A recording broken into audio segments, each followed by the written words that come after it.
Okay, so here's your retrieval roulette for today. So pause me and answer. Okay, so here's your answers for marking. So get those marked. Question 5 was, what was it? Getting the equation for two resistors in parallel. So that would be the two resistors multiplied together over the two resistors added together. Or just 1 over R1 plus 1 over RT. 2 equals 1 over RT. Okay, pause me now and get the rest of those done. Right, so turn to page, I'm on the wrong page. No, I'm not, I'm fine. Turn to page 106, right? So today we're going to be combining everything we've done so far really in vectors. We're going to be resolving vectors, which we looked at last lesson, and then we're going to be combining them to find the resultant vector like we did just before Christmas, okay? So on page 106, there's 3 questions really. We're going to do this one as an example, and then you're going to do B and C yourself, okay? So I'm going to show a stage in my working out here that is not essential, but it is definitely helpful, especially at the start, okay? So with this here, we've got an object and we've got a bunch of different forces acting on it, and we're being asked to find the resultant force. So in other words, we're being asked to find the overall effect of all these forces. And whenever you're doing that, really like an exam question would ask you for the size of the force, and then it would ask you for like the angle to a particular point, and it would always specify that.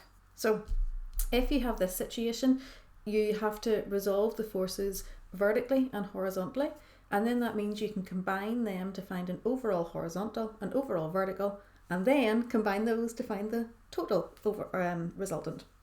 So this first step I'm going to do, I generally wouldn't do it in my working out, but it's because I do this all the time. So especially at the start, it's a good habit to get into. So I'm going to redraw this, and I'm going to try, because there's not actually that much room here, I'm going to try and not do it too big. I'm going to redraw the forces, but I'm going to replace, like for example, these ones with their horizontal and vertical components, okay? So we've got the 6 newtons acting up the way. This 4 newtons, if we resolve it vertically, because it's going like up and to the left, it's going to have a vertical component up the way and a component to the left. So vertically, this is going to be 4 sine 30, and horizontally 4 cos 30. So all I have done is replace this one with its 2 perpendicular components, and I'm going to do the same with this one. So this one here is going to have a component going to the left and a component going down the way. So to the left we're going to have 10 sine 39, and we're going to have 10 cos 39. Remember cos across? Then we've got 10 to the right, just this one here, we don't need to resolve it. Okay, my next step then would be to, let's see, just work vertically and combine these. So I'm going to take up as being positive, doesn't matter.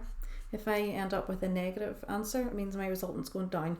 And if I had taken down the way as being positive, my answer would just come out as being positive, which just still means it's going down. So it doesn't matter as long as you're consistent within your work. So vertically we've got 6 newtons acting up, and we have 4 sine 30 acting up, and then we've got 10 cos 39 acting down the way, so I have to take that away, and that gets 0.229. Okay, then let's go horizontally, do the exact same process. So let's take to the right as being positive. So I've got 10 newtons acting to the right, so I put it down positive, and then these 2 acting to the left, so they're going to be negative.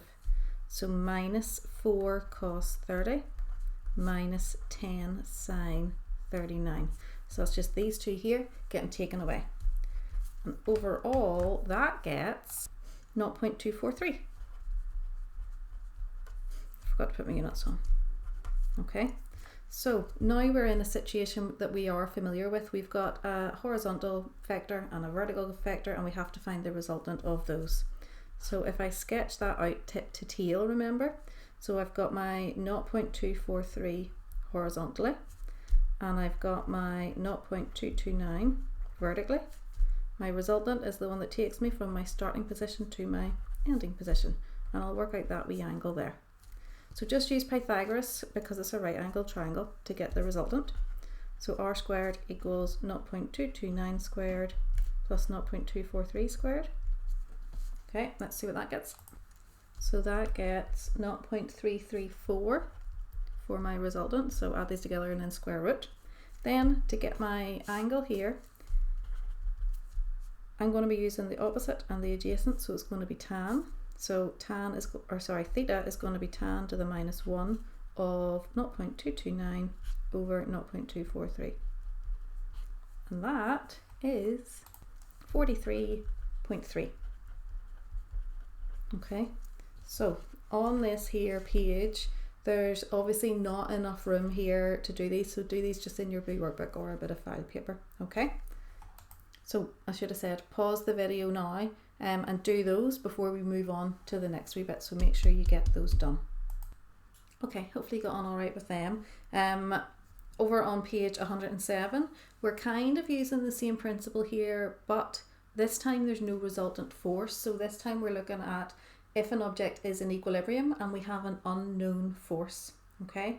So remember, if something's in equilibrium, it just means there's no resultant force acting. So that means like everything's balanced, all your forces acting up must be equal to all the forces acting down, right equals left, etc.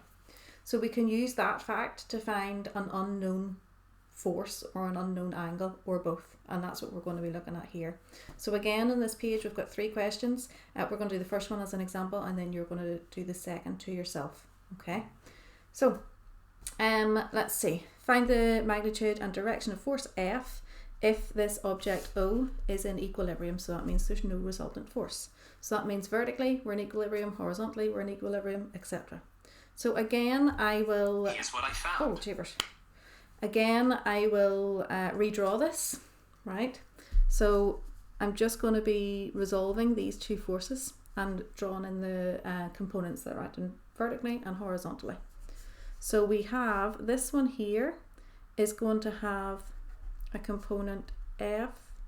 We're going to cross theta, so it's cos. So F cos theta acting up, and it's going to have F sine theta acting to the left. Okay.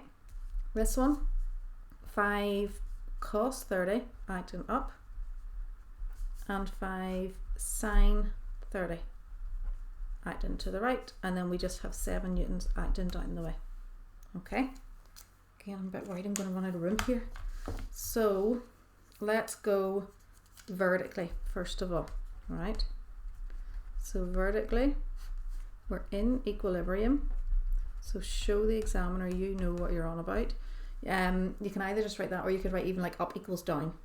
So that means that F cos theta plus 5 cos 30 must equal 7.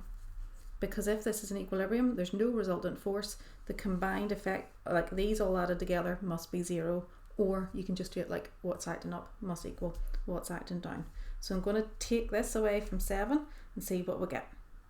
Okay, so if I take this away from both sides, I am left with F cos theta equals 2.67.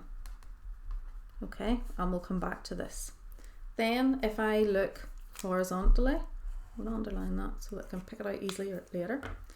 So horizontally, same idea, we're in equilibrium,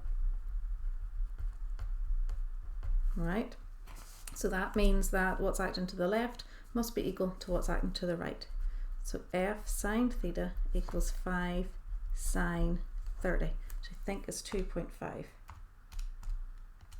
Yeah, so F sine theta equals 2.5.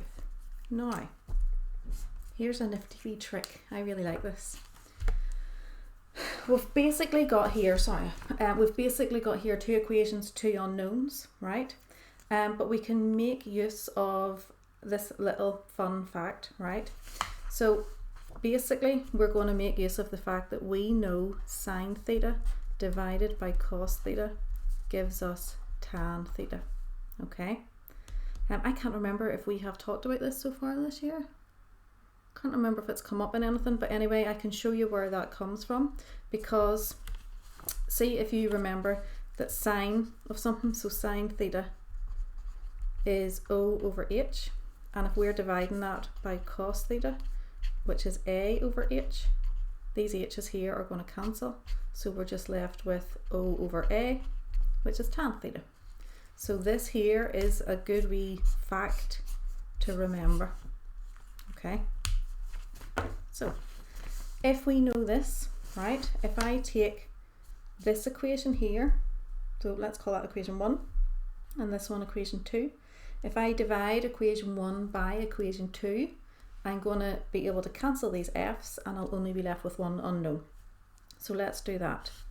Oh, right, so if I do f sine theta equals 2.5, and I'm dividing that by equation 2, so f cos theta, that's 2.67. So these f's will cancel with each other, and then we're left with sine over cos, which gives us tan. So I can say that tan theta equals 2.5 divided by 2.67, 0.936. So theta is going to be tan to the minus 1 of that, which is 43.1 degrees. Okay, so there's one of our answers. Once we know that, we can substitute it into either of these. I'm just going to go into equation 2, and we're going to weird way across this page, apologies, or sorry, equation 1, this one here. I know that f sine theta is 2.5, but now I've just figured out that theta is 43.1.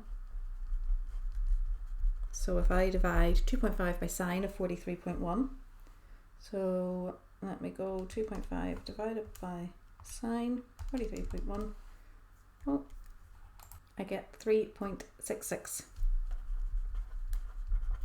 Okay, so that's our two answers. Okay, so it's a nice wee one. I really like these questions, those previous ones and these ones. I think they're some of my favourite, those in UVAST. Right, so now what I need you to do is B and C, which are down at the bottom of the page, but I want you to change this one here. Can you change that one? I think it was originally 6 newtons. Can you change it to 7 newtons acting down the way? Okay, so do those two again in your blue workbook. Okay, so if you've just let this play, go back and do those questions on page 107, pause, and then come back and do these ones. So these ones here are the same idea, it's just laid out a little bit differently. Sometimes people get confused with this, so it's just a beam. Just if you treat it really like this, here's the particle, it's fine. So you've got the weight you've got a weight here acting down the way, tension acting up here, and then you have a force coming in. So if you think about this, it's really like we've got 200 acting down. We have this force, which you can draw on going in that way or out this way, doesn't matter. And then we have tension acting up here at 30 degrees. Okay, and then similar for that one. So again, pause me and do those ones on 108, please.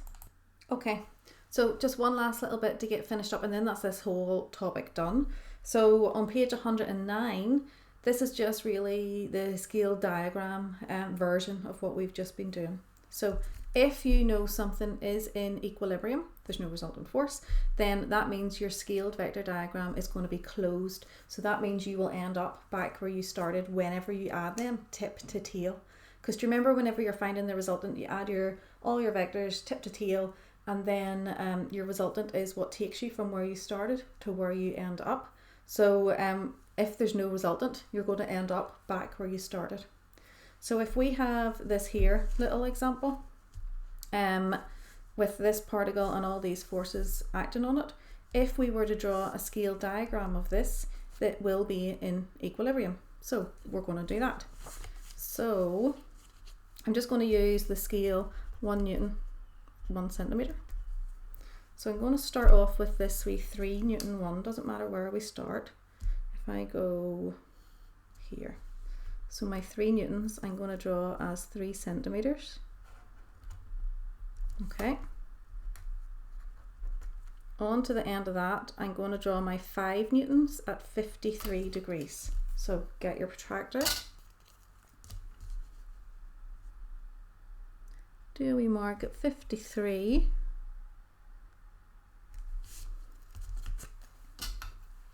And then draw that 5 centimeters. So here, just before that wee dot. That's my 5 newtons. And then, fingers crossed, if I add on my 4 newtons vertically down the way, then I should end up where I started. It worked. I'm so delighted. Okay. Okay, so there's no gap to fill with your resultant. You can't go from where you started to where you finished. Your resultant is 0. Okay, so if you weren't drawing along with me, pause, get that done now. And then there's another little example here on page 110. So it's just that we can use that fact that we've just gone over there to find an unknown force. So if we have this particle here and we're told it's in equilibrium, we can draw a scale diagram to find out what size this vector A is. So I'm just going to do the exact same. And again, I'll use 1 centimeter for 1 newton. Okay. So remember, drawing tip to tail. I'm going to draw my 4 newtons first of all. Trying to get everything on. So there's my 4 newtons. Okay. 90 degrees to that, I'm going to add on my 6 newtons. So that's going to be 6 centimeters.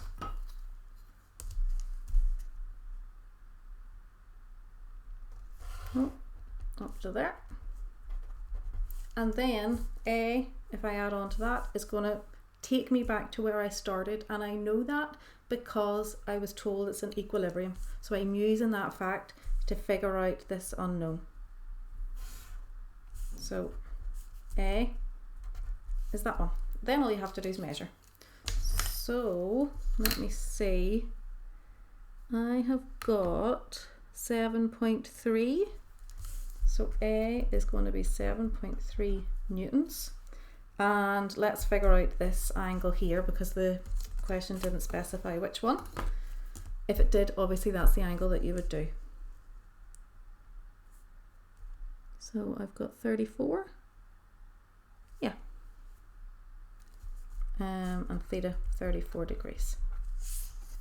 Okay, so that is us. That is scalars and vectors finished. I will be on Google Meet towards the end of the lesson so that you can ask me for help on anything that you're stuck on.